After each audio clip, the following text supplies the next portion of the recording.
5, 4, 3, 2, 1, 0.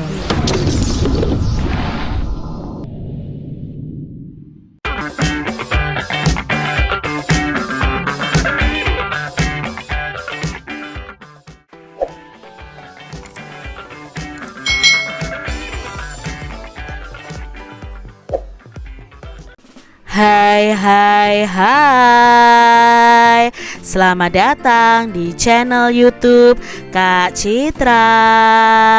Apa kabar adik-adik semuanya? Kak Citra berharap kalian dalam keadaan yang baik, sehat, dan siap untuk belajar ya. Hari ini kita akan belajar bersama-sama untuk mata pelajaran tematik kelas 6. Kita belajar di tema 8 Bumiku, subtema 1 perbedaan waktu dan pengaruhnya, pembelajaran yang ke-6. Mari adik-adik kita belajar dengan penuh semangat ya. Keadaan alam Indonesia. Indonesia memiliki lebih dari ribuan pulau. Pulau terpadat penduduknya adalah di Pulau Jawa ini adik-adik. Lebih dari setengah atau sekitar 65% penduduk Indonesia hidup di Pulau Jawa. Indonesia memiliki 5 pulau besar, yaitu Pulau Jawa, Pulau Sumatera, Kalimantan, Sulawesi, dan Papua. Indonesia ini juga memiliki lebih dari 400 gunung api adik-adik, gunung yang masih aktif ya, yang sewaktu-waktu bisa meletus ya. Nah, sekitar 130 diantaranya termasuk gunung api aktif. Sebagian dari gunung api terletak di dasar laut dan tidak terlihat dari permukaan laut adik-adik. Indonesia merupakan tempat pertemuan 2 rangkaian gunung api yang aktif. Selain itu, terdapat puluhan patahan aktif di wilayah Indonesia. Indonesia mempunyai iklim tropik basah yang dipengaruhi oleh angin muson barat dan angin muson timur. Dari bulan November hingga Mei, angin bertiup dari arah barat laut. Angin ini akan membawa banyak uap air sehingga pada bulan November sampai Mei ini akan mengalami musim hujan. Sedangkan bulan Juni hingga Oktober angin bertiup dari tenggara. Nah, angin ini bersifat kering sehingga pada bulan-bulan tersebut Indonesia akan mengalami musim kemarau. Suhu udara di dataran rendah Indonesia itu berkisar antara 23 derajat Celcius sampai 28 derajat Celcius sepanjang tahun. Namun suhu juga sangat bervariasi. Rata-rata akan mendekati 40 derajat Celcius pada musim kemarau di Lembah Palu, Sulawesi, dan di Pulau Timor. Nah, suhu di bawah 0 derajat Celcius itu di Pegunungan Jayawijaya, Papua.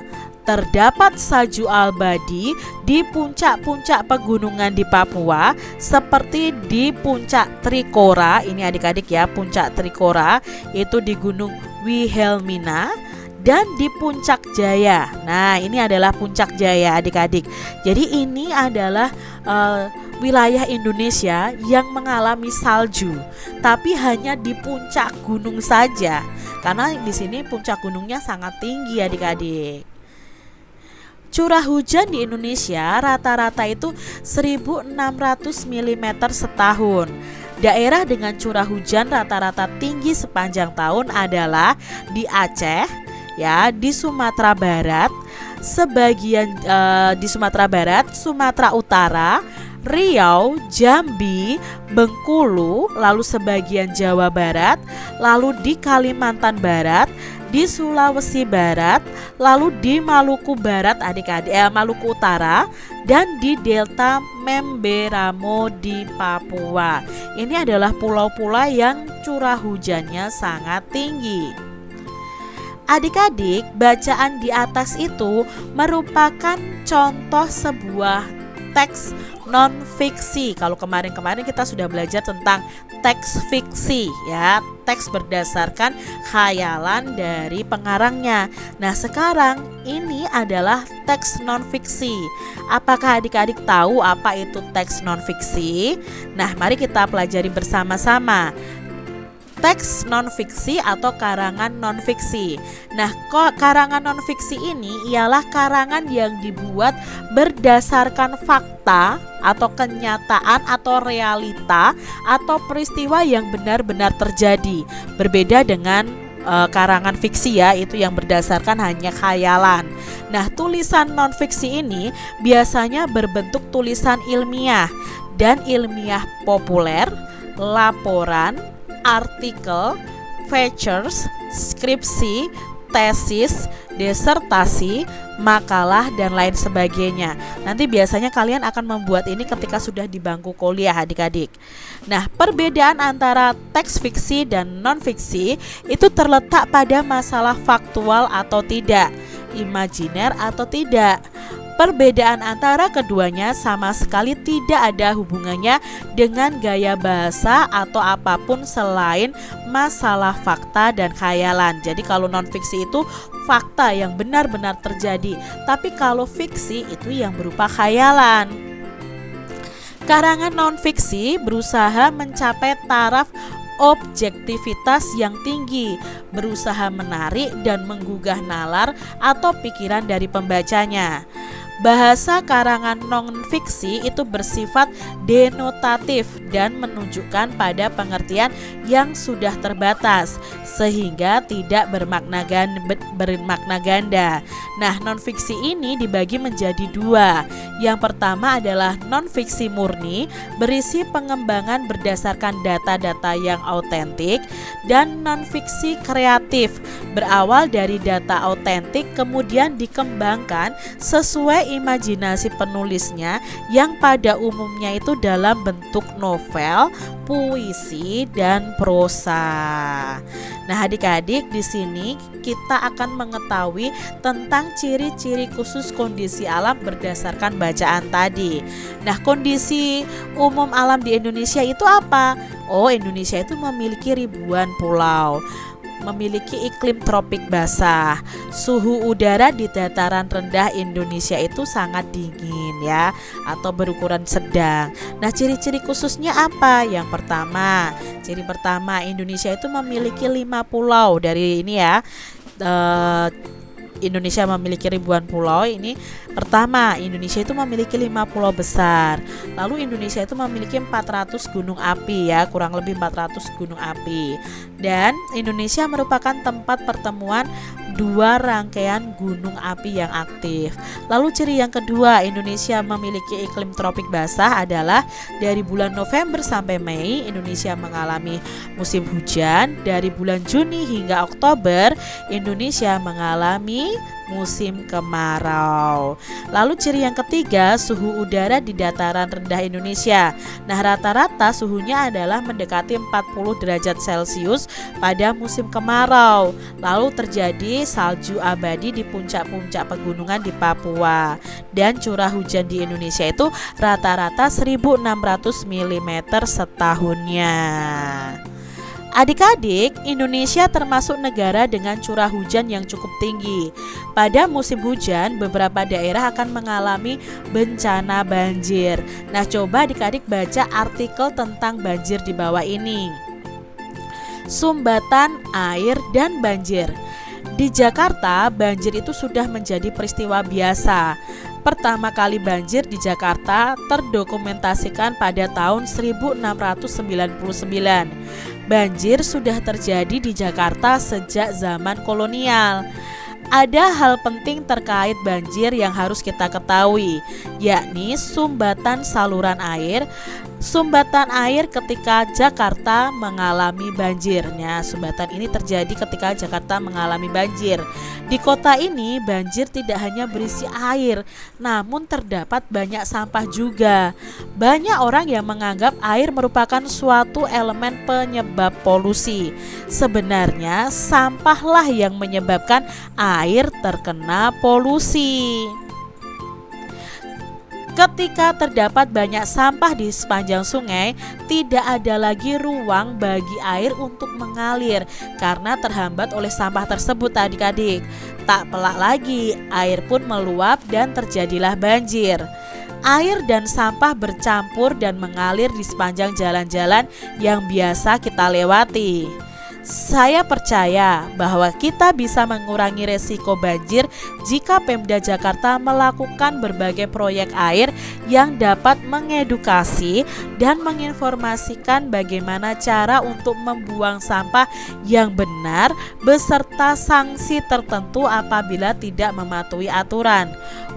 Tutur Chandrian Atahiyat, seorang ahli arkeologi dan pelestari Kota Tua Jakarta. Ya, ini diambil dari nationalgeographic.co.id. Adik-adik coba analisislah informasi yang disajikan di artikel tadi. Identifikasi kewajiban yang tidak ditunaikan oleh masyarakat dalam bacaan tadi. Lalu jelaskan apa akibat dari kelalaian tersebut. Nah, di sini kewajiban yang tidak ditunaikan atau dilaksanakan oleh warga masyarakat adalah menjaga kebersihan lingkungan dan membuang sampah pada tempatnya. Akibat kelalaian tersebut apa? Banyak sampah di sepanjang sungai yang menyebabkan air itu tidak bisa mengalir. Air itu terhambat mengalirnya lalu meluap dan terjadilah banjir. Sebagai anggota masyarakat, kita memiliki kewajiban untuk menjaga kebersihan dan kesehatan lingkungan. Nah, bekerjalah dalam kelompok adik-adik.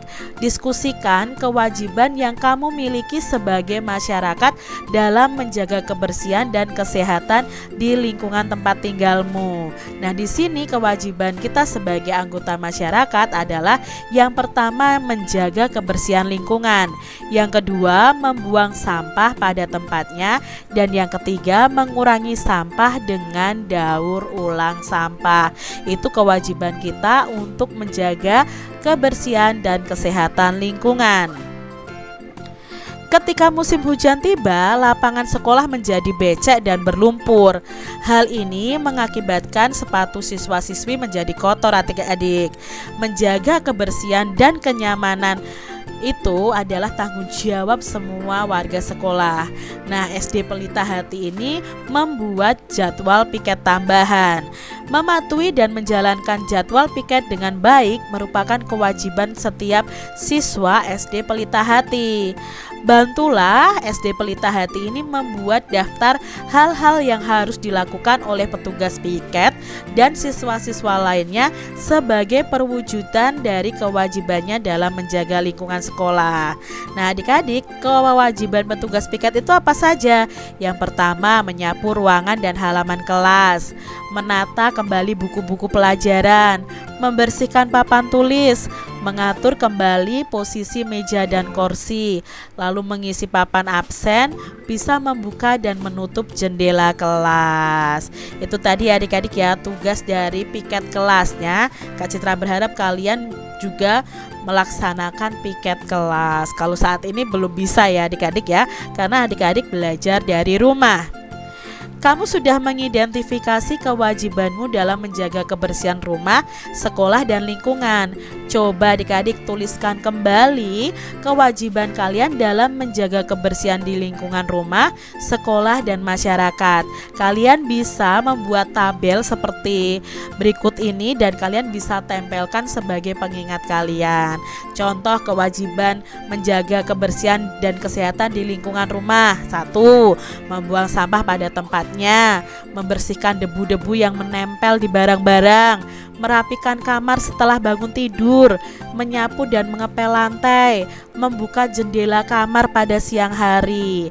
Lalu kewajiban di lingkungan sekolah untuk menjaga kebersihan ada melaksanakan tugas piket kelas, membuang sampah pada tempatnya, tidak mencoret-coret tembok ya, membuka jendela kelas pada siang hari, cuci tangan setelah makan dan jajan di kantin. Lalu di lingkungan masyarakat bisa dengan cara membuang sampah pada tempatnya, tempatnya. Lalu kalian harus berkewajiban menjaga kebersihan lingkungan rumah, menutup tempat air yang terbuka, melakukan daur ulang sampah, ikut bergotong royong membersihkan lingkungan sekitar. Itu tadi contoh-contoh kewajiban menjaga kebersihan dan kesehatan di lingkungan rumah, sekolah, dan masyarakat. Demikian tadi adik-adik pembahasan kita di tema 8, subtema 1, pembelajaran yang ke-6. Semoga video pembelajaran ini bermanfaat untuk adik-adik semuanya, dan sampai jumpa lagi di video pembelajaran Kak Citra selanjutnya. Tuhan memberkati. Jangan lupa tekan tombol subscribe, lalu tekan loncengnya, tekan juga tombol like, lalu share ke media sosial kalian. Jangan lupa untuk ikuti media sosial Kak Citra. Terima kasih.